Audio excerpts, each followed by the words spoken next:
Hey guys, Dylan Conrad here, DylanConradFitness.com, owner of DC Fitness, personal trainer. I want to talk to you today about intermittent fasting for weight loss. If you don't know what intermittent fasting is, it's basically fasting for a prolonged period of time. There's a million different protocols. You can fast until midday, you can fast until the evening, you can go a whole day without eating. But basically you're fasting for a prolonged period of time. A lot of people out there will make you believe that no matter what, if you do intermittent fasting, you're going to lose weight. And this is just simply not true whatsoever. To lose weight, you need to be in a caloric deficit. Now what that means is you have your metabolism here, and you have your consumption here in calories.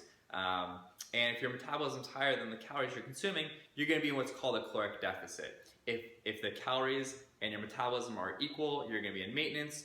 And if you are the other way around, you're going to be in a caloric surplus. Caloric surplus is what's going to make you gain weight, maintain weight, and lose weight. Okay? So to be in a caloric deficit, intermittent fasting is actually great because you can eat big meals. You can use it strategically so you're not so hungry, and you can still be in a caloric deficit.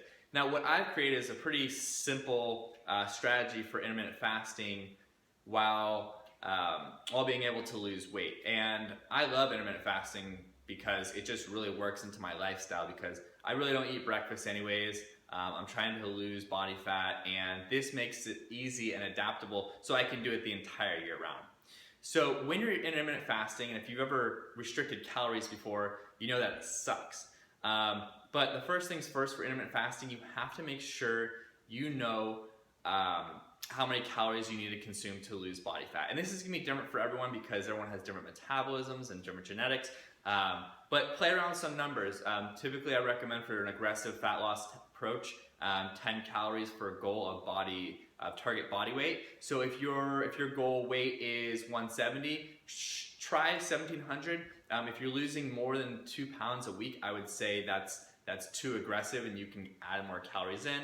And vice versa, if you're not losing more than a pound a week, I would say it's not an aggressive enough approach. Obviously, this isn't a long-term approach in terms of restricting calories. You eventually are going to get to a point where you're going to plateau and your metabolism is going to drop down to meet the amount of calories that you are consuming, and that's when you want to start building it back in calories. But we'll get back to that at a later video post. But making yourself happy and being in a caloric deficit enjoyable is the key strategy for intermittent fasting. One thing I love to do is to use caffeine strategically to blunt my appetite. So usually I'll have, from my espresso maker, I'll have just a cup of coffee in the morning, and that will just decrease my appetite, and then another cup or a shot of espresso midday, and that will take me down. And I can usually stretch my fast out until about 2 or 3 p.m. until I have my first meal. Now when I have my first meal, big thing that's very important, water. You want to drink a ton of water because dehydration actually has the same symptoms as hunger. So if you are not drinking enough water, you're going to feel really hungry, and if you're feeling really hungry, you're going to be at a real big disadvantage for overeating. Another thing I love is sparkling water. Sparkling water is great because it makes you feel full, it fills up your stomach. It's great because it's there's no artificial sweeteners, it's just water, but it's going to fill you up because it has those bubbles in there. Okay. Another thing you want to make sure of is that you are setting your protein.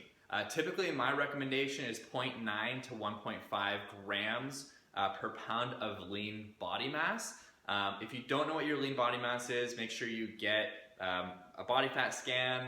You can get calipers done, or the DEXA machine is the best way to go. But make sure you know your lean body mass because that's what you want to base your protein off. And why that's important is because if you're in a caloric deficit, your body's not going to know whether it should feed from fat or muscle, and you want to maintain or even gain muscle while you're in that period of losing body fat. So make sure you are hitting your recommended protein intake. and take it from there. Tracking devices, I love MyFitnessPal, Lose It. Those are all great tactics for tracking both your calories and your protein. The next thing is, at your meals, you want to make sure that you are eating foods that have a high feeling of fullness. So potatoes, I love because they're pretty low in calories, and you can and it'll actually make you feel a lot more full. Same thing with beans. Beans are great. I love putting pinto beans with my chicken because I hit my protein there. I also get my carbohydrates in, and it makes me feel full and satisfied for a long period of time. If you're trying to restrict your carbs while you're in a caloric deficit, good luck. It's going to suck because being in a caloric deficit is hard enough on your system. Restricting carbs at the same time is going to be even worse, and it's going to send you into starvation mode a lot sooner. The next thing is when you're intermittent fasting, is to actually put foods in there that you enjoy. This is cupcake mix. I'm gonna make some funfetti donuts later and lose my manhood. But putting foods that you actually enjoy, as long as it fits into your calories and your protein intake for the day, is really gonna make you feel like you're not restricting yourself. And what we know from research is when you start restricting yourself and thinking about nutrition in terms that are black and white, it's not a long-term approach. It's never going to last for a long time. You're going to yo-yo with your weight. It's not fun. You can't go out with friends and enjoy yourself and have any type of social life. So make sure you're putting in foods that you actually enjoy in the whole process. Those are my keys for a successful intermittent fasting plan to lose weight. And again, traditional intermittent fasting, without knowing what your calories are, without knowing what your protein intake is, just doomed for failure. But if you know what you're hitting, and you can use all these strategies to curb hunger, to make sure you're getting enough protein in, you're gonna lose body fat at very, very, very high rates, and it's gonna be very enjoyable, and it's easy to stick to for months at a time. Again, this is not a long-term solution in terms of restricting your calories. You do want to build them in, but we'll get into that at a later post. So I know a lot of that information might have been a little overwhelming. You didn't feel like you grasped on the concepts, which is why I've created a full meal plan for intermittent fasting, so you can really grasp the information of being in a caloric deficit, how to hit your protein, and how to really add foods in that are going to make you feel full and that you actually enjoy. So click below, there's a link over here, and you can download that free ebook. It's going to take you to a separate website.